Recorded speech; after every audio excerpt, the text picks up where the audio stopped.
In South Africa's Gauteng province, residents of Pretoria and Johannesburg are beginning to take stock of the damage after an intense storm system brought heavy hail, flooding, and widespread infrastructure failures.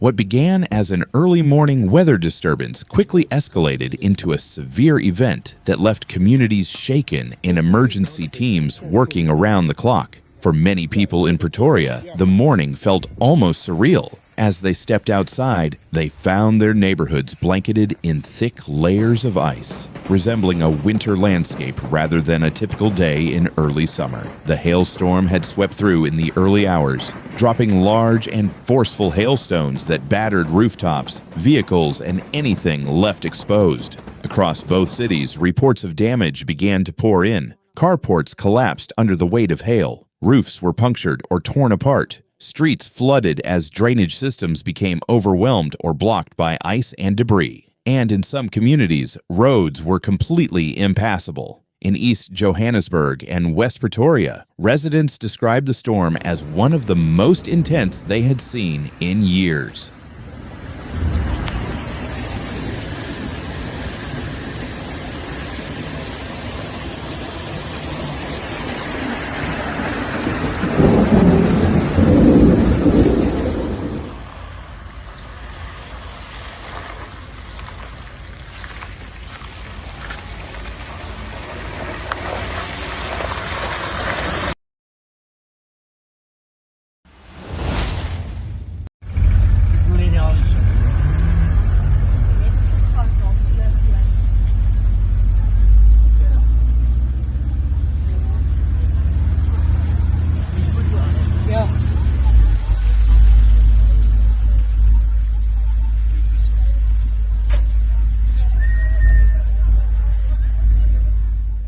Some of the most serious structural damage occurred at the Festival Mall in Kempton Park, where a section of the roof was severely compromised. Videos and images from the scene show water pouring into the building, prompting concerns about safety and the extent of repairs needed. Meanwhile, in Johannesburg, the North Cliff Water Tower was seen overflowing, adding pressure to an already strained municipal system dealing with power outages and storm-related disruptions. In Pretoria North, authorities were forced to completely close sections of Eskia and Falili Drive at Nynaber Avenue due to flooding and hazardous road conditions. Traffic had to be diverted as teams worked to clear debris and assess the stability of the affected infrastructure. Tshwane Emergency Management Services continued their assessment well into the day. Deputy Chief Nana Radebe explained that their teams, working closely with the Regional Operations Coordination Department, were focused on understanding the full scale of the damage. This process includes evaluating threats to infrastructure, identifying areas still at risk,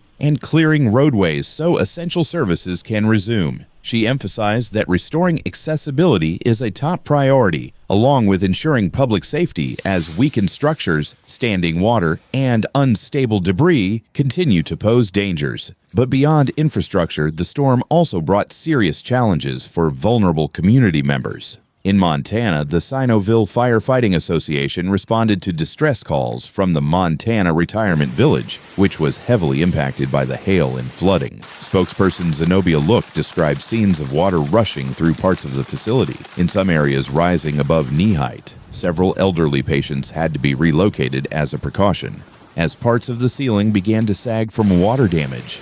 Firefighters intervened to support the evacuation and prevent ceilings from collapsing, an urgent effort that likely prevented injuries. For many families with loved ones in the facility, the situation was deeply stressful, highlighting how quickly severe weather can escalate into a life-threatening emergency. Weather experts say South Africans should brace for more of these storms. Wandre Vorste, known online as the Weather Hooligan, explained that hail is expected to become increasingly common over the next 3 months. He noted a trend of storms forming directly over towns in tight, clustered cells. These smaller but highly powerful systems often intensify rapidly. He refers to them as lone rangers, because they split off from larger storm formations and strengthen independently, making them unpredictable and, at times, destructive. The South African Weather Service echoed the call for caution. Forecaster Lelehonolo Thobela urged the public to take weather alerts seriously.